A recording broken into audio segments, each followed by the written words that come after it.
Hey les Padawan, bienvenue sur ma chaîne, c'est NatFreeJS. Aujourd'hui c'est une vidéo un petit peu spéciale, c'est la vidéo spéciale 2000 abonnés. Bon, plutôt 2260 abonnés parce que j'ai pris un petit peu de retard, mais c'est pour une bonne raison. Cette vidéo fait suite à la précédente vidéo des 1000 abonnés qui est sortie en novembre 2021. Il a fallu plus d'un an et demi pour arriver aux 1000 abonnés alors qu'il n'a fallu que 5 mois pour atteindre les 2000 abonnés. Donc je vous remercie tous pour votre soutien et en route pour les 5000 abonnés. D'ailleurs, depuis environ 2 mois, j'ai accès à la monétisation. La chaîne me rapporte à peu près 40 € par mois, si c'est pas le début de la richesse, ça. Donc je vous remercie encore pour vous, c'est mieux que rien. Certains pourront dire oui mais t'as activé la pub, on déteste les pubs. Je déteste moi aussi les pubs YouTube. Mais YouTube a changé la réglementation des publicités. C'est-à-dire que maintenant que vous activez ou que vous activez pas la publicité, il y aura des tubes dans tous les cas. Donc je me suis dit bah autant que je l'active et que je gagne un petit peu d'argent également au lieu que tout n'arrive dans les poches directement de YouTube sans aucune contrepartie. Alors, que s'est-il passé ces 5 derniers mois depuis la dernière vidéo des 1000 abonnés? Eh ben, il s'est passé beaucoup de choses. Mais avant tout, un petit rappel sur mon parcours. Tout commence en 2020. J'avais besoin d'un changement dans ma vie, j'avais 40 ans, j'étais marié, 3 enfants, crise de quarantaine peut-être. Ça faisait 7 ans que j'étais dans la fibre optique et j'avais besoin d'une nouvelle direction dans ma vie, de fraîcheur, de trouver un nouveau job où je pourrais mieux gagner ma vie et m'épanouir en même temps.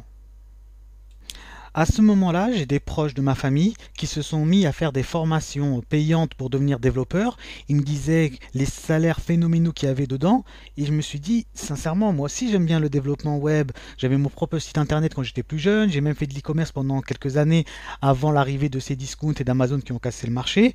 Et quand j'ai vu eux, le courage qu'ils avaient en s'y connaissant pas et à aller dans des formations pour accéder à leurs rêves, je me suis dit, bah, pourquoi pas moi?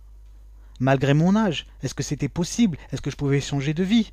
Et bah, j'ai pris mon courage à deux mains, j'ai fait une rupture à l'amiable avec mon patron, je me suis mis au chômage et je me suis dit, voilà, j'ai 2 ans pour arriver à trouver un métier dans le dev. Bah, tant de temps que j'avais le chômage, je pouvais me permettre de me former en autodidacte. J'avais pas assez d'argent pour faire des formations payantes à 6 000 €.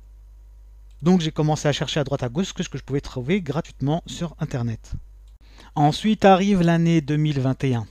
Là, j'ai atteint après un an un bon niveau en JavaScript pur, en HTML et en CSS. Je pensais pouvoir trouver un travail rien qu'en connaissant ces compétences-là, mais j'ai remarqué qu'on m'offrait aucune opportunité d'emploi. À chaque fois, c'était la même rengaine. Oui, il faut connaître React, Angular, Vue, tous les frameworks qui étaient à la mode à ce moment-là, et qui le sont toujours d'ailleurs. Et un recruteur sympa, il me dit sincèrement, si tu te mets sur React, je te trouve du travail. Donc je me décide à me mettre à fond sur React. La fin de l'année 2021 fut très stressante pour moi. À force de mes nouvelles compétences en React, j'ai commencé à postuler dans de nombreuses boîtes et j'ai reçu des centaines de refus. On va faire un petit tour dans mes emails pour que vous voyez ça un peu mieux. Donc là, on voit 15 novembre. Donc tout ça, c'est tout ce que j'ai postulé. 4 novembre, 20... Vous voyez le nombre de boîtes pour lesquelles j'ai postulé et qui se sont avérées à la fin être tous refusés. J'ai même reçu une enquête de la part de Pôle emploi qui me demandait de prouver mes recherches. Donc je leur avais écrit cet email, j'avais fourni toutes les captures d'écran de tous les postes pour lesquels j'avais postulé. Et voilà ce que j'avais écrit. Donc voici pour résumer mon parcours depuis que je suis au chômage. J'ai décidé de me reconvertir dans le développement web, qui est un marché très porteur. Je me suis formé en autodidacte. À ce moment, Pôle emploi n'avait pas encore de partenaire avec des écoles en ligne du genre d'Open Classroom. Oui, à cette époque-là, il n'y avait pas encore toutes les pubs qu'on voit d'Open Classroom. Il n'y avait pas de partenariat avec le chômage, avec Pôle emploi pour lequel je pouvais bénéficier. Bref, donc j'avais tout appris tout seul, gratuitement aussi. Bien que j'ai atteint un bon niveau ces derniers mois, le marché de l'emploi pour les développeurs juniors intermédiaires est engorgé. Malgré les tests techniques toujours réussis, il m'est reproché mon manque d'expérience. J'espère qu'en 2022, les entreprises IT seront plus, j'ai oublié Annès d'ailleurs, seront plus ouvertes aux juniors avec la reprise économique comme ce fut le cas avant le Covid-19. J'ai tellement fait de tests techniques que j'en ai fait des vidéos de correction. Parce qu'au bout d'un moment, je les connaissais par cœur. D'ailleurs, vraiment, c'est comme quoi c'est imbécile ces tests techniques, ça veut rien dire. Il suffit d'en faire 3 ou 4 pour connaître toutes les questions et pouvoir à la fin s'entraîner tout tranquillement et réussir le test technique. Donc ça veut strictement rien dire. À part nous faire perdre du temps parce que ces tests techniques sont longs, ça demande des révisions. Sincèrement, il faudrait trouver une autre méthode de recrutement que par ces fameux tests. Puis un jour, une boîte m'a contacté. Le premier entretien s'est très bien passé. Et là, ils m'ont pas demandé de faire un test technique. Ils m'ont demandé carrément de faire, comment on va dire ça, un site d'event qui permet de gérer les événements, les dates, comme une espèce de to-do-list ou un agenda. Et donc, j'avais quelques jours pour le faire. Je me suis mis à fond. Et j'y croyais vraiment, j'ai passé beaucoup de temps, beaucoup d'heures à le faire, donc voilà ce que ça donnait. Donc c'était un evento, donc on voyait tous les prochains les rendez-vous à venir. Lorsque c'est vert, c'est que le rendez-vous on a du temps. Lorsqu'il est rouge, ça veut dire que le rendez-vous est très proche. Lorsqu'il est gris, ça veut dire qu'il est passé. Et donc j'avais fait tout, j'avais fait le responsive, ouais, j'avais fait un super formulaire où ça bougeait, tout ça. On peut faire le test, on va mettre des dates. Alors on va mettre, je sais pas moi, le 15, allez hop, décembre 2022. 2022 à midi, à 11h, allez 11h11. Un titre par exemple, on va dire les 5000 abonnés. Les 5000 abos. Organisateur, bah c'est moi. Hop, Netfreejs, mon email, hop, une description. Fêter les 5K. Hop. Alors non, fêter ça script pas comme ça. Il va mettre mon petit accent. Le voilà. Donc on va ajouter. Donc j'ai fait un loading et tout ça. Avec une petite modale pour dire que ça a été ajusté avec succès. On pouvait même rajouter des commentaires. Auteur, bah, c'est toujours moi. Netfreejs. Hello. Hop, commenter. Ajout en cours. Donc mon commentaire il vient d'arriver ici. Donc vraiment j'y croyais dur comme fer. Et à la fin, le tech lead de la boîte m'a dit que j'étais pas assez fort, hein, que j'avais des lacunes et tout ça. Et j'étais, après ce test-là, j'étais déprimé. Je me suis dit, si, après avoir fait tout ce travail-là, on dit que je suis pas assez fort, là je me suis dit que jamais, jamais je trouverai un job. Donc, arrivé fin 2021, mon chômage était terminé. Remise en cause, comment je vais faire pour vivre, j'avais plus de revenus.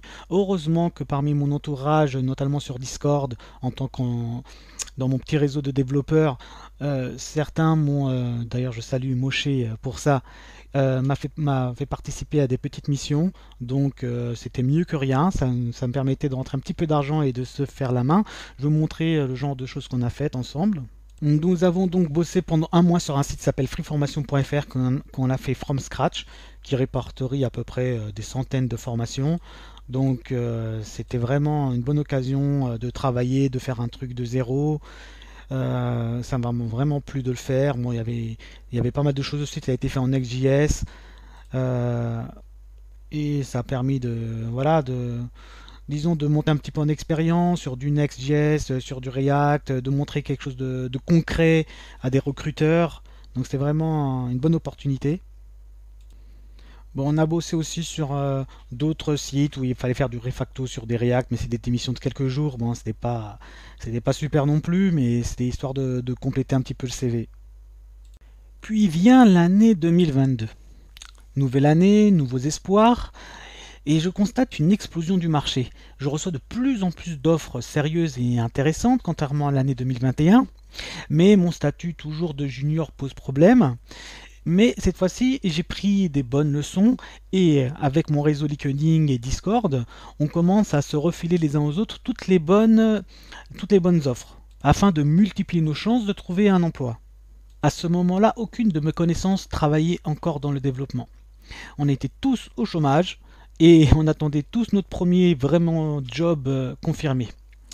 Et en février, un contact LinkedIn, Amel, donc que je salue au passage et que je serai toujours reconnaissant envers lui, me propose un job en freelance dans sa société.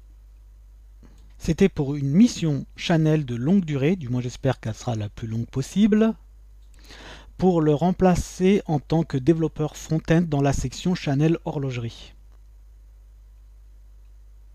Qui dit freelance dit beaucoup mieux payé qu'un CDI, donc je ne vais pas me plaindre. Et par la suite, tous mes amis ont été embauchés également dans d'autres sociétés, un à Etam, un dans une grosse boîte et un autre à l'étranger. Donc comme quoi le marché est beaucoup plus ouvert aux juniors aujourd'hui et que c'est vraiment le moment de se mettre à fond pour trouver un job dans le développement. Donc la morale de tout ça c'est quoi?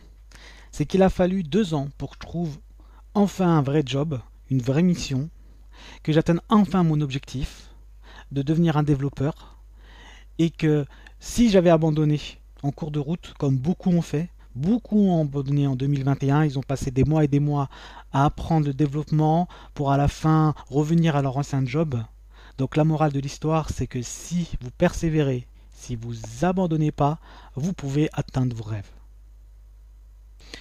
Donc hier c'était mon anniversaire, je viens d'avoir 43 ans, toujours marié, toujours 3 enfants, comme quoi il est possible de changer de vie même après 40 ans, que ce n'est pas réservé aux jeunes. Donc les conseils que j'ai pour vous pour cette année 2022, pour ceux qui veulent devenir développeurs, c'est apprendre, apprendre, apprendre. En effet, vous allez suivre une voie où vous allez apprendre toute votre vie. Les technologies ne font que de changer et si vous n'êtes pas à jour, vous ne pourrez pas suivre et vous ne pourrez pas augmenter vos salaires ou vous aurez du mal à trouver des missions. Donc apprendre, mais apprendre n'est pas suffisant.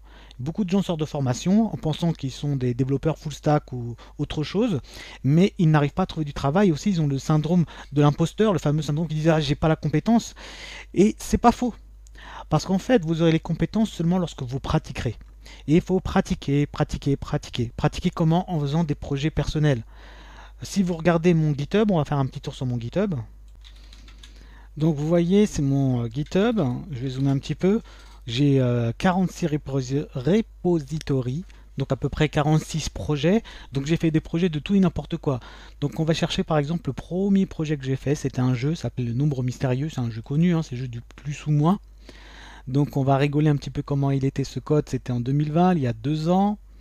Donc on va cliquer dessus. Bah regardez, c'est même pas centré déjà. Moi j'ai pu faire un truc comme ça qui est même pas centré. Donc le but du jeu, bah, c'était de trouver le fameux nombre mystérieux. Donc regardez l'affichage, c'est du n'importe quoi. C'était fait pour téléphone, c'est pour ça. Donc on va se mettre en mode téléphone. Voilà, c'est un petit peu mieux. Enfin, et encore, c'est pas terrible.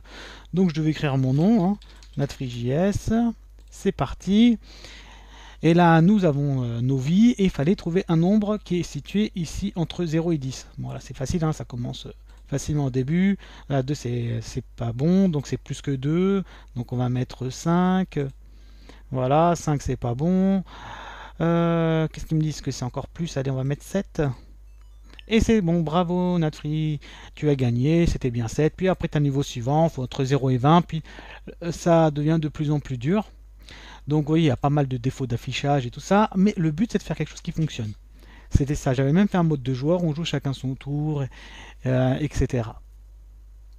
Ensuite, j'avais fait une petite calculatrice, alors vraiment calculatrice très bidon, on va la voir. Hein. C'est juste tu mets un nombre, 6, 5, ensuite tu mets, je sais pas moi, 78, tu fais la multiplication et ça te donne le résultat, puis tu peux effacer. Donc c'était vraiment quelque chose de très très simple. Et puis j'ai commencé à monter un peu plus en compétence, donc là j'ai fait une version 2 de ma calculatrice. Donc voilà, donc là c'est une calculatrice un petit peu plus complexe. Il y a les carrés, voilà. On a un historique, on peut effacer, on peut faire des racines, on peut faire pas mal de choses. Donc là, il y avait la gestion des parenthèses, la gestion de pas mal de choses. Il y avait pi. C'était vraiment, là, il y avait un plus gros boulot, surtout au niveau des erreurs de syntaxe où il fallait gérer toutes les erreurs possibles d'une calculatrice. C'était un bon projet. Donc si vous voulez apprendre à maîtriser les regex, tous ces genres de choses, les calculatrices, c'est vraiment l'idéal pour apprendre ça. Ensuite, j'avais fait un jeu de casse-briques qui m'a pris beaucoup de temps, où il y avait beaucoup de niveaux. Donc, on va voir un petit peu ce que ça donne. Donc, c'est un vrai casse-brique. Alors, si vous voulez devenir fort en algorithme, sincèrement, je vous conseille de faire un casse-brique. Il y a un petit tuto sur Firefox, sur MDN, qui explique comment faire. Puis, je l'ai un petit peu amélioré, quoi, voilà. Donc, il y a 20 niveaux, mais malheureusement, j'ai jamais eu le temps de de faire le niveau 20. Donc faudrait qu'un jour je finisse une fois pour toutes. Là pour le moment il n'y a que 19 niveaux d'accessibles. Toujours dans les jeux, j'ai fait un petit Snake, hein, c'est l'incontournable des jeux, hein. Si on veut apprendre à faire un jeu, on passe toujours par notre fameux Snake. Donc voilà, hein, le but, hein, bah, vous le connaissez, hein, c'est de manger le plus de pommes possible. Et puis le serpent s'agrandit à chaque fois. Donc je ne sais pas si vous entendez le son. J'avais récupéré le son de Matraque sur YouTube. Il fait des bonnes musiques et j'ai utilisé tous ces sons sans son autorisation, hein. Après le jeu n'est pas connu, donc c'est pas comme si il perdait de l'argent avec moi. Voilà. Qu'est-ce que j'ai fait d'autre encore? Arriva le Covid-19 et donc j'ai décidé de faire une application pour gérer plus facilement les attestations. Donc celle-ci aussi, elle m'a pris un certain temps à faire, ça s'est pas fait du jour au lendemain, hein. Donc une petite application, toujours, hein, pour l'utilisation sur un téléphone, donc c'est pour ça que l'affichage n'est pas fait pour le bureau. Donc voilà, on crée un utilisateur, ainsi de suite. On avait des formulaires à remplir. D'ailleurs, pour les marcher, si c'est bon, ça marche. Donc, et puis après, on pouvait gérer nos attestations plus facilement. Et surtout, le but, c'était de pouvoir gérer les attestations de toute la famille en un seul coup. C'est-à-dire qu'on inscrivait tous les utilisateurs. Après, on choisissait tous ceux qu'on voulait. Puis ça nous générait les 4 utilisateurs avec 4 QR codes. Et même gérer les QR codes et tout ça. Et avant tout, un développeur, c'est quelqu'un qui résout des problèmes. Là, j'ai mon frère qui est un chauffeur VTC qui m'a demandé si je pouvais lui faire une application pour vérifier que Uber lui paye bien les bons prix des courses. Donc, je me suis mis au travail. Donc pareil, hein, on va se mettre en mode mobile. Donc là, l'application, elle est simple. On choisit si on a un Ubervan ou un UberX. On dit combien de temps a duré le trajet, je sais pas moi, 20 minutes par exemple. Il a parcouru combien de kilomètres? On va dire 10 kilomètres. Est-ce qu'il a eu de l'attente ou pas? Parce que des fois, tu attends le client qui arrive dans la voiture. Donc supposons qu'il a... Bon, on s'en fiche, bref. Et donc là, il nous dit combien il doit toucher dans cette transaction-là. Normalement, il aurait dû avoir 22,87 €. S'il voit qu'il n'a pas eu cette somme-là, ça veut dire que Uber a fait une faute. Et ça arrive très souvent. Donc cette application, elle a plutôt bien marché. Il y a pas mal de chauffeurs Uber qui l'utilisent pour vérifier leur prix. Donc si vous avez dans votre entourage des chauffeurs VTC, envoyez alors le lien. Donc vous allez dans mon GitHub, hein, ça s'appelle Uber Verif. Et n'hésitez pas à partager. Dans le même ordre, une application pour calculer le solde. En fait, c'était les soldes. Puis j'ai ma femme qui était en train de se dire, ah, ça serait bien si on pouvait avoir le prix des soldes directement sans avoir à faire le calcul mental. Par exemple, supposons que vous avez une robe qui est à 125 € et elle est à 30% de réduction. Vous voyez que le prix final est de 87,50. Vous l'avez en direct. Et si c'est 35%, bon, vous mettez pour toute chose que vous voulez. Et vous avez en un clic et directement le prix réduit. Donc pour ceux qui aiment bien faire les soldes, partagez l'application également. Tout est une occasion pour faire du code. J'ai ma fille qui est en train d'apprendre cette table de multiplication. Elle avait du mal avec. Donc je lui ai fait une application pour apprendre plus facilement cette table de multiplication. Un petit jeu sympa. On choisit nos tables par exemple de 2 à 10. On fait démarrer. Et puis on a un temps ici. Un temps limite, il faut répondre. Voilà, si c'est bon, on gagne des points. Et si c'est pas bon, bah on perd, hein. Par exemple là, j'ai mis une mauvaise réponse, c'est faux. Voilà, j'ai fait un score de 2. Et on peut rejouer. Donc ce sont plein de petits trucs sympas comme ça. Bon, il y a pas mal de bugs, hein, d'affichage, des choses comme ça. Mais on s'en fiche. L'essentiel quand on est un développeur, c'est de faire quelque chose qui fonctionne. Après, on l'améliorera au fur et à mesure qu'on s'améliore dans le code. J'ai également un enfant de 3 ans qui est en train d'apprendre les couleurs. Donc je me suis dit pourquoi je ne ferais pas une application pour apprendre les couleurs plus facilement. Donc ça, c'était la première version que j'ai faite l'année dernière. Donc pourquoi j'ai fait cette application? Parce que je voulais qu'il apprenne les couleurs, mais sans qu'il y ait de pub. Toutes les applications avaient des pubs et vraiment mon fils il venait me déranger toutes les 2 minutes pour dire enlève-moi la pub, enlève-moi la pub. Donc là comment fonctionne l'application, je ne sais pas si vous avez le son, mais dès qu'on clique, nous avons le nom de la couleur, donc il dit jaune ici, bleu. Donc je sais pas, et c'est le son de ma voix, donc c'est un peu pourri. Mais bon, l'essentiel c'est de faire un truc qui fonctionne. Donc ça c'était la version de l'année dernière. Et puis j'ai décidé de l'améliorer cette année et de rajouter également les chiffres.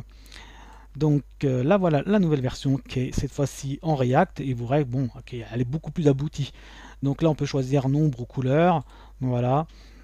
Et également vous avez le choix des langues. Donc il y a le français, il y a l'anglais, voilà. Et il y a aussi l'arabe et c'est le son de la voix de ma femme. Voilà, donc c'est pour dire l'évolution d'une année à une autre. Un jour, je suis parti en vacances en bateau, il y avait 24 heures de bateau pour aller en Tunisie. Donc je m'ennuyais, je me dis je vais faire quoi pendant ce temps-là? J'ai décidé de faire un petit jeu pour les enfants, un jeu de paires. Il faut retrouver les bonnes paires. Donc voilà, ça c'était la première version que j'avais fait en JavaScript pur. Bon, vous voyez, elle n'est pas terrible. Ensuite, je m'étais mis sur React, donc j'avais décidé de l'améliorer en version React. Donc là, cette fois-ci en version React, j'avais un menu, j'avais différents niveaux. Donc, et puis l'animation était beaucoup plus fluide. Donc vous voyez comment on augmente en compétences, on reprend des anciens projets et on les code dans le nouveau framework qu'on a appris, on utilise les nouvelles technologies qu'on a apprises. Et c'est comme ça en fait que vous vous faites la main. Et c'est comme ça que vous vous confrontez à des difficultés, à des problèmes. Et c'est ça qui va augmenter votre valeur. Quand vous arrivez ensuite devant un recruteur et qui vous pose des questions, vous savez quoi lui répondre, vous savez quoi lui montrer. Vous avez des choses à montrer et vous êtes capable de résoudre des problèmes. Et c'est ça qu'on vous demande. En fait, une fois que vous êtes dans le monde de l'entreprise, on ne vous demande pas d'être les plus forts du monde dans le code. On vous demande on a un problème, voilà, on a un bug d'affichage. La carte ici, par exemple, elle ne s'affiche pas comme il faut. Ton programme de la journée ou de la semaine, c'est que tu ne corriges ce bug, point final. Et tu as tous les moyens à disposition, tu as Internet, tu as le temps qu'il faut pour résoudre ce problème-là. Tu n'as pas vraiment besoin de tout connaître parfaitement, mais il faut être capable de pouvoir se débrouiller et de trouver les informations pertinentes sur Internet. Au jour où je tourne cette vidéo, c'est-à-dire le 1er mai 2022, c'est le dernier jour du Ramadan de cette année, et j'avais fait une application pour le Ramadan, j'avais fait l'année dernière, et puis je l'ai refaite à jour pour le Ramadan 2022, donc c'était également une occasion de programmer. Donc là le but c'était de quoi? C'était de faire une application avec des données en ligne qui nous permet de voir quels sont les jours qu'on a jeûné, qu'on n'a pas jeûné, également voir le poids qu'on a perdu et gérer toutes ces choses-là. Par exemple, on clique ici, on peut choisir avez-vous jeûné ce jour, vous dites oui ou non, le poids que vous avez aujourd'hui, puis vous confirmez. Bref, c'est une application qui est très pratique surtout pour les femmes musulmanes qui ne peuvent pas jeûner généralement les 30 jours, au moins elles savent les jours qu'ils ont été jeûnés, les jours qui n'ont pas été jeûnés, qu'est-ce qu'il y a à rattraper, ainsi de suite. Donc tout ça, c'est dans l'optique d'améliorer la vie du quotidien de mon entourage. Et donc, ce sont des idées de projet. Donc, vous n'êtes pas forcément musulman, mais il y a forcément des gens autour de vous qui ont besoin d'une petite application pour faire une chose. Et bah, c'est une idée de projet. Et si vous me demandez quelle est l'application que j'ai faite ou dont je suis le plus fier, c'est une application de quiz sur la religion islamique. C'est la première mission qu'on m'a donnée bénévolement. C'était la mosquée de ma ville qui m'ont demandé est-ce que j'étais capable de faire un quiz pour que les enfants puissent apprendre un peu la religion d'une manière ludique. Donc je me suis dit allez, pourquoi pas, je me lance, on verra bien. Ça m'a pris beaucoup de mois pour le faire et j'en suis extrêmement fier parce qu'aujourd'hui cette application est utilisée par des milliers d'utilisateurs chaque mois. Il y a un classement, où il y a les 200 meilleures personnes, les gens se battent pour pouvoir augmenter leur place dans le classement. Il y a 700 questions, ce qui en fait le quiz sur la religion musulmane le plus grand en langue française. Je ne sais pas si c'est le plus grand du monde. L'objectif c'est d'arriver aux 1000 questions. Voilà, donc c'est celle dont je suis le plus fier. Je la mets pas trop en avant quand je faisais des entretiens, étant donné que bon, l'islam et tout ça, c'est pas très bien vu à l'heure actuelle. Mais voilà, en tout cas, si on me pose la question, c'est l'application dont je suis le plus fier aujourd'hui. Voilà, voilà. Donc on a fait le tour à peu près de toutes les applications que j'ai faites, hein. Il y en a encore plus plein d'autres. Vous pouvez jeter un coup d'œil sur mon GitHub si vous voulez récupérer du code, par exemple reprendre ce quiz là et le mettre à votre sauce pour que ça parle d'autre chose que l'islam par exemple. Vous pouvez prendre le code. Bon après, je vous dis pas que le code c'est le plus propre du monde, hein. Ça a été fait l'année dernière, donc il y a sûrement plein de bêtises dedans. Mais bon, ça fonctionne à la fin. Une fois qu'on a bien appris, qu'on a bien pratiqué, qu'est-ce qu'on fait? Parce que c'est pas suffisant pour trouver un job. Il faut partager vos connaissances sur les forums, sur YouTube, avec un blog. C'est très important parce que le fait de partager vos connaissances, ça vous structure la manière de comprendre les choses. Quand vous devez expliquer à quelqu'un, par exemple, comment fonctionne React, vous êtes obligé d'avoir une structure dans votre cerveau pour lui dire, voilà, si je dois lui apprendre React, il faut qu'il maîtrise quoi avant? Il faut qu'il maîtrise ça, ça, ça, mais moi-même, je ne les maîtrise pas encore. Donc, c'est-à-dire que je dois améliorer mes connaissances là-dessus. Autre chose, vous allez sur les forums et répondez aux questions des gens. Par exemple, moi j'étais très actif sur le forum Open Classroom. Donc je vais régulièrement sur le forum d'Open Classroom, je regarde un petit peu les sujets qu'il y a, les questions que posent les gens, et si je vois que je peux y répondre, j'y réponds. Et je donne ma contribution. C'est très important d'y aller Pas pour le fait de dire ouais, j'ai résolu le problème de quelqu'un, mais en fait pour voir les problèmes que rencontrent les gens. Et vous verrez que les problèmes que rencontrent les gens, c'est les problèmes que vous allez rencontrer vous-même un jour ou l'autre. Donc, si vous arrivez à y répondre, le jour où vous aurez ce problème-là, vous aurez déjà la réponse. Donc c'est très important d'aller dans les forums et essayer de répondre aux questions. Bon, au début, on répond aux questions les plus simples, hein, puis après on s'améliore et on va vers des questions de plus en plus complexes. Et pour finir, mon dernier conseil, se constituer un réseau. Si vous voulez devenir développeur, il faut avoir des amis développeurs autour de vous.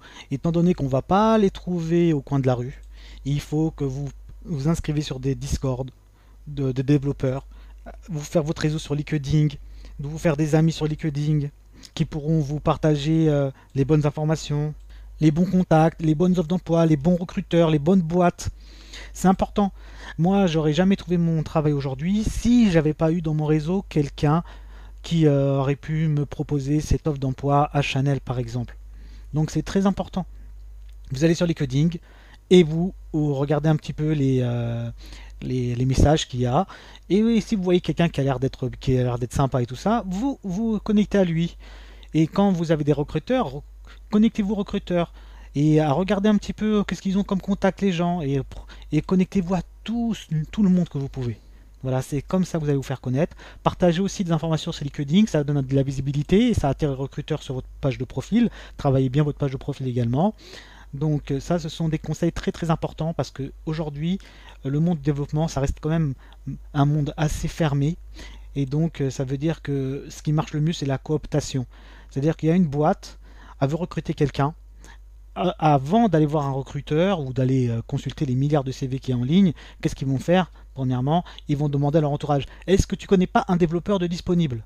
Et donc, si il y en a un dans sa boîte qui travaille dans une boîte et il sait qu'il y a une place qui est disponible, il va vous contacter vous en priorité. Il va dire ouais, ça t'intéresserait, dans ma boîte il y a une place de dispo. Donc c'est comme ça dans ce monde-là que ça fonctionne. Et donc j'insiste vraiment beaucoup pour que vous fassiez votre propre réseau. Et pour finir, quelle technologie à apprendre aujourd'hui en 2022?